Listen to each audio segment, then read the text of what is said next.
putusan terhadap Nenek Asyani 63 tahun terdakwa pencuri kayu perhutani di Pengadilan Negeri Situbondo, Jawa Timur diwarnai ketegangan. Mendengar putusan hakim, Nenek Asyani langsung berteriak mencaci maki majelis hakim karena tidak terima dianggap pencuri kayu jati.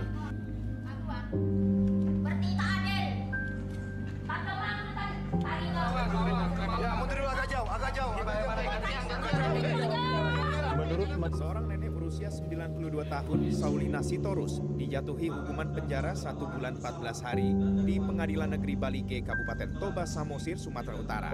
Saulina terbukti bersalah karena menebang pohon durian.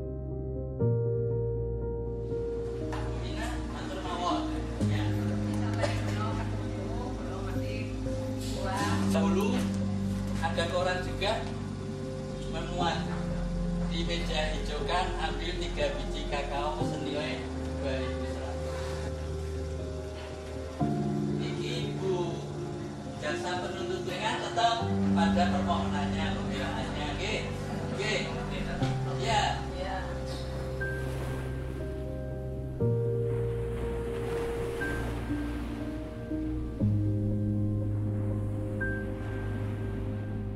Kejaksaan adalah institusi satu-satunya yang bisa menentukan seseorang itu masuk ke ranah peradilan atau tidak.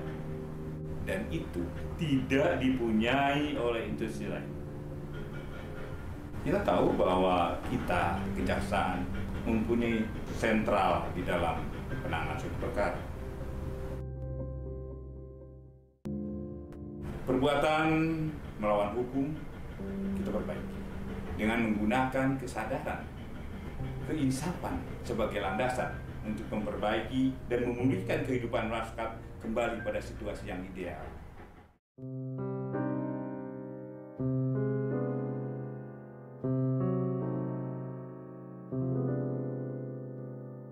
Pasal yang dikenakan oleh penyidik pasal 363 ayat 1 ke 5 KUHP, yang mana pasal 363 tersebut mengandung unsur pemberatan, yaitu dilakukan dengan cara merusak. Kemudian kita lakukan P19, kita kasih tahu di mana merusaknya gitu. Karena kategori merusak itu adalah yang rusak tidak bisa diperbaiki lagi. Kebetulan tempat jualannya itu seperti kargo. Dia niat mau mengambil alat press mesin press minuman itu, yang sebenarnya nilainya juga nggak lebih dari 7.500. Setelah itu, dalam berkas perkara itu ditemukan ada surat perjanjian perdamaian. Kita lakukan penelitian, kami penasaran. Akhirnya kami undang penyidiknya untuk menanyakan. Akhirnya penyidik datang, kita berkoordinasi, menerangkan memang sudah ada niatan berdamai. Karena memang si korban merasa kasihan. Lihat perekonomian atau kehidupan dari si pelaku. Jadi kami juga survei ke rumah, kami lihat memang cukup prihatin. Setelah itu kami laporkan berjenjang kepada Bapak Kepala Kejaksaan Negeri dan Bapak Kepala Kejaksaan Tinggi, kami buatkan laporannya. Karena semata-mata karena niatnya memang mau berbuat jahat, ya memang ada situasi, kondisi yang mereka akhirnya harus bagaimana caranya dapat makan, ngurusan perut, itu. Cuman kadang-kadang kan mereka ini yang namanya mereka melakukan kejahatan kan pukul rata. Korbannya juga kadang-kadang juga orang miskin. Coba, gimana nih kita nih sebagai penegak hukum menghadapi hal ini? Ada pelaku yang dalam keadaan memang mereka memerlukan, katakanlah sesuap makan. Ketika mereka melakukan kejahatan, misalnya pencurian, korbannya pun sebenarnya juga orang yang tidak punya, orang yang nggak mampu, orang yang cari makan juga. Nah, sementara kalau kita proses hukum, oke nih, kita ditangkap, kemudian kita proses ke pengadilan, kita hukum, masuk penjara orang ini. Cuman apa selesai kayak begitu? Yang satu di penjara, yang korbannya, sebenarnya korban, kalau korban-korban masyarakat miskin itu kan yang mereka harapkan kan pemulihan. Gue dirugiin nih, saya sudah pontang-panting cari duit, misalnya beli motor, kredit, atau bagaimana, udah kredit saya nunggak, segala macam, nyari pekerjaan susah, dicolong lagi. Nah, ketika mereka melaporkan ke polisi, sebenarnya yang mereka inginkan tuh bukan orang itu di penjara, Kalau kita mau jujur, yang mereka inginkan itu barang saya balik dong, kan itu. Jadi ada pemulihan di situ.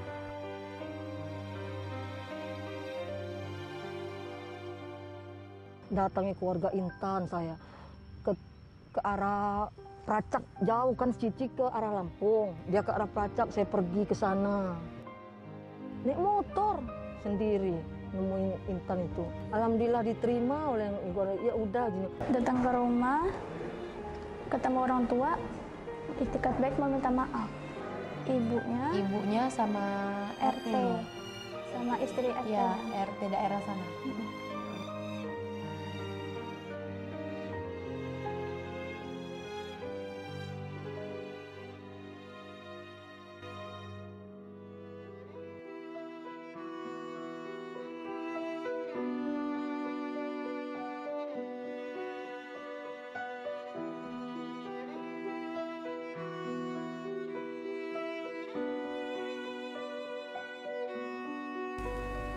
Jadi di masyarakat itu, ketika terjadi masalah, menimbulkan ketidakseimbangan. Sehingga jaksa, salah satu bagian daripada penegak hukum, harus dapat memberikan keadilan, yaitu memulihkan keadaan seperti keadaan sebelum terjadi suatu tindak pidana. Pasal 139 KUHP. Jaksa selaku pemilik perkara dapat menentukan layak tidaknya satu perkara dilimpahkan pengadilan. Ketika jaksa memilih penyelesaian perkara melalui penghentian penuntutan melalui restoratif justice, itu dapat dibenarkan.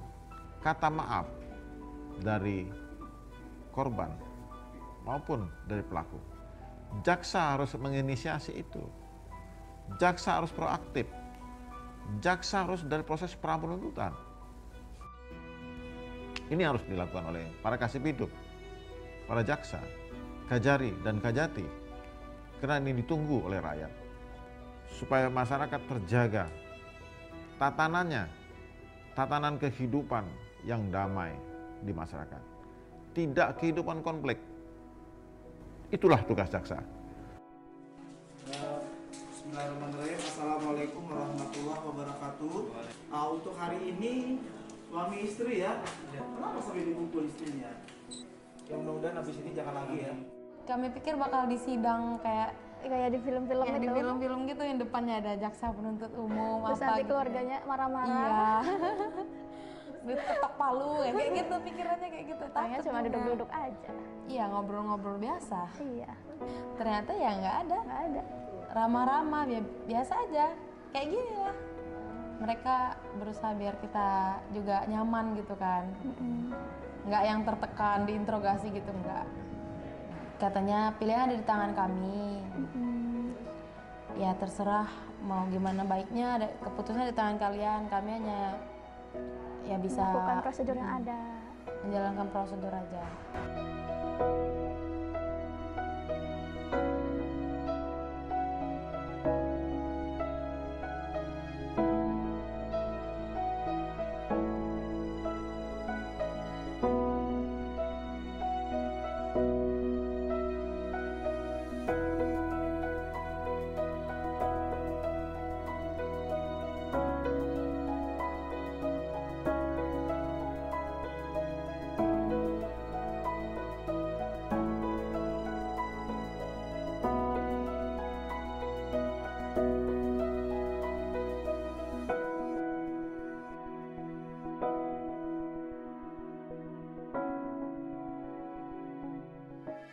Penyelesaian super perkara tindak pidana melalui keadilan restoratif adalah penyelesaian perkara yang mendepankan serta menekankan pemulihan kembali pada keadaan semula. Keseimbangan, perlindungan, dan kepentingan korban dan pelaku. Itu pelaku tindak pidana mestinya.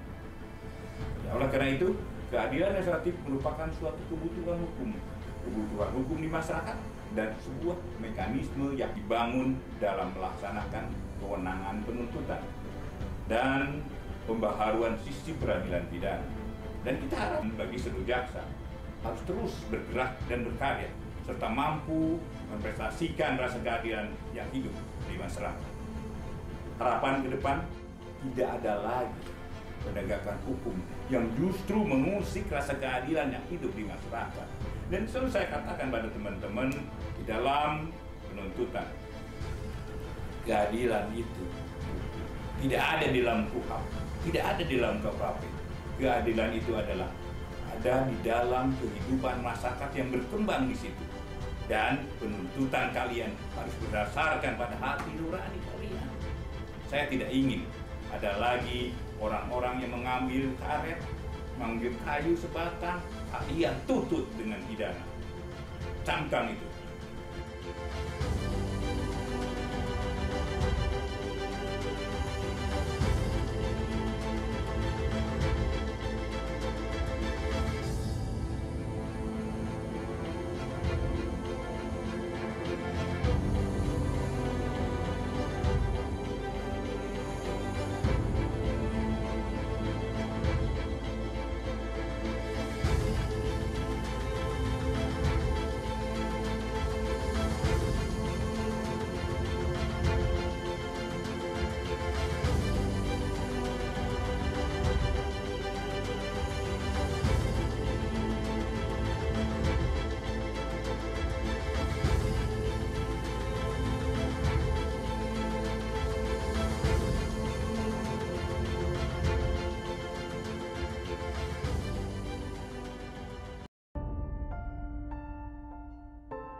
Action, ambil tahanan. Siap, siap.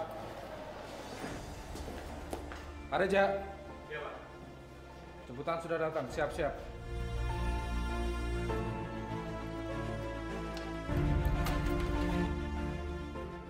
Dalam menjalankan tugas, godaan bisa hadir di mana saja, kapan saja.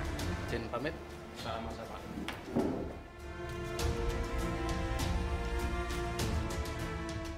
Seperti magnet.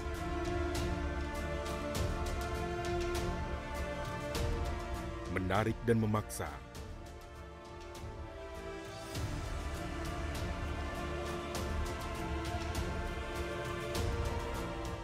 Untuk melakukan yang tak ingin sebenarnya dilakukan.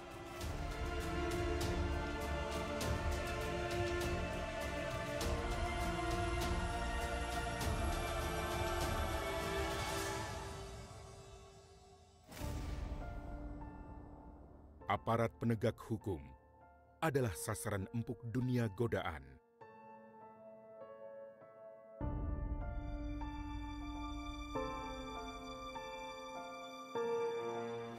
Ya sebentar, Bu. Saya cek dulu makanannya, Bu. Setiap makanan yang dibawa pengunjung harus kita periksa dulu.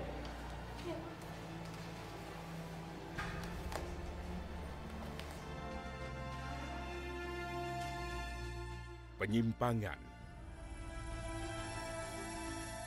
penyalahgunaan wewenang, perbuatan tercela,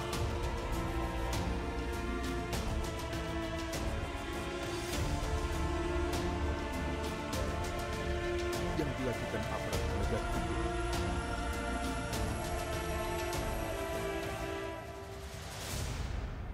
bisa saja terjadi.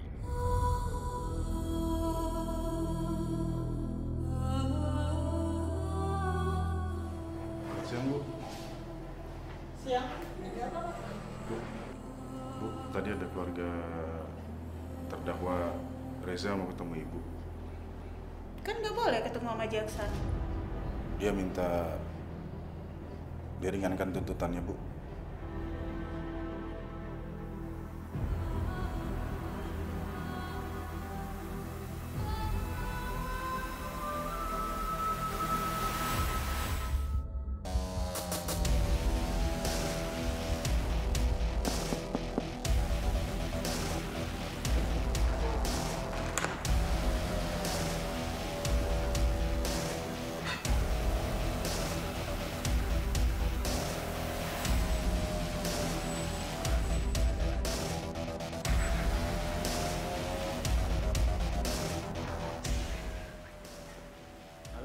Satuan Kerja Bidang Intelijen dan Bidang Pengawasan dalam rangka mencegah potensi pelanggaran oknum kejaksaan maupun dalam rangka menindak tegas setiap pelanggaran disiplin bersama memperkuat dan mempercepat kinerja dalam hal penyajian informasi, akurasi, dan kecepatan bertindak menyelesaikan setiap dugaan pelanggaran disiplin.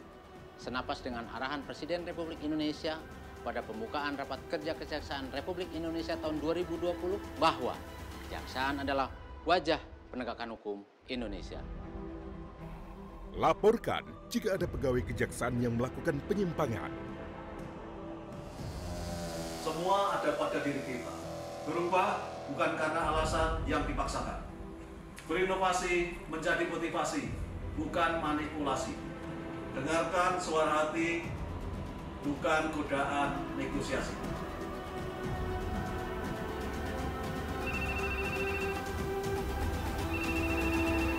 Halo, Satgas 53, ada yang bisa kami bantu?